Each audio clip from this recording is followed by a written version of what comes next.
Augmented and virtual reality are two trends that have picked up quite a lot of steam recently. Virtual reality is something that's been available in the mobile landscape for over 2 years at this point, and augmented reality is just now starting to get popular with the rise of Google's Tango platform. There are smartphones that support VR, and very select few that support AR functionality. However, what if we could have a smartphone that allowed for both augmented and virtual reality experiences? Asus announced the Zenfone AR a few days ago as the first handset to support both Daydream virtual reality and Tango augmented reality. We recently got to take an up-close and personal look at the phone to see just what it has to offer, and our impressions are quite good. I'm Joe Martin with Phone Arena, and this is our hands-on look at the Asus Zenfone AR. The Zenfone AR is only the second Tango-enabled smartphone that's hit the market aside from the Lenovo Fab 2 Pro, and the differences in design between this and Lenovo's offering is night and day. Whereas the Fab 2 Pro is a giant slab of metal with a hefty weight of 259 grams, the Zenfone AR is a more elegantly designed piece of tech that's both smaller and lighter than Lenovo's handset. With a width of 9mm and a weight of 170 grams, the Zenfone AR is surprisingly lightweight and trim considering all the tech that's packed inside of it.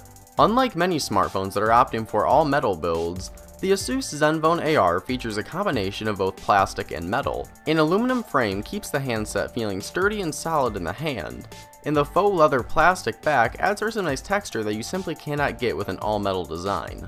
The Zenfone AR may not be the best looking or most premium handset we've ever seen, but it does differentiate itself with its looks and manages to cram in a completely full-fledged AR platform in a rather trim body. The front of the Zenfone AR is where you'll find the device's 5.7-inch Super AMOLED display that boasts a resolution of 2560 by 1440.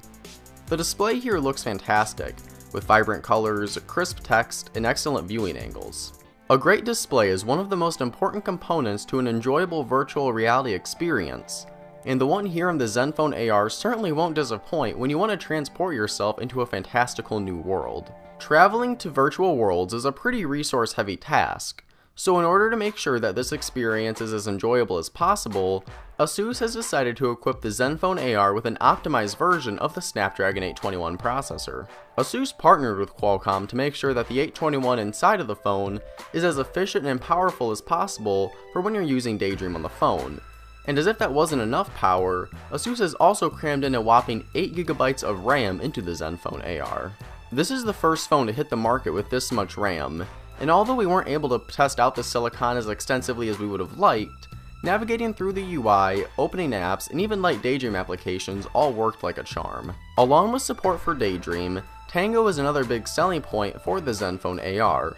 Unfortunately, the version of the Zenfone AR that we got to play around with wasn't quite ready yet for Tango-related tasks. Asus said that they're waiting for the final release of the phone to show off Tango capabilities, just to make sure that they're as refined as possible.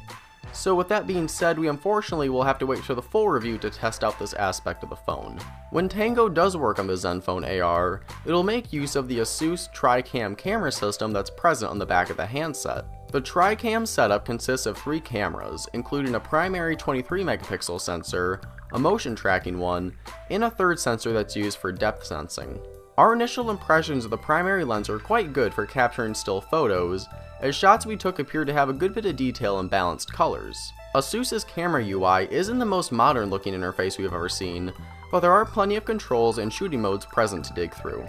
Asus has confirmed that the Zenfone AR is slated for a release in the second quarter of 2017, but there's still no mention as to which countries the phone will launch in or just how much it'll cost. Considering all of the tech that Asus managed to cram into the AR, our guess is that the final price won't be cheap at all. However, after getting a fairly good feel for what the phone has to offer during our extended hands-on time with it, we think it's pretty safe to say that this is a product that's going to be very well deserving of a premium cost. Now, if augmented and virtual reality really isn't your thing, there are plenty of non-AR and VR phones we've covered during our time here at the 2017 Consumer Electronics Show. Be sure to check out our YouTube channel and website at phonearena.com for all of the other gadgets we've been able to check out here during our week in Las Vegas. I've been Joe Martin with Phone Arena.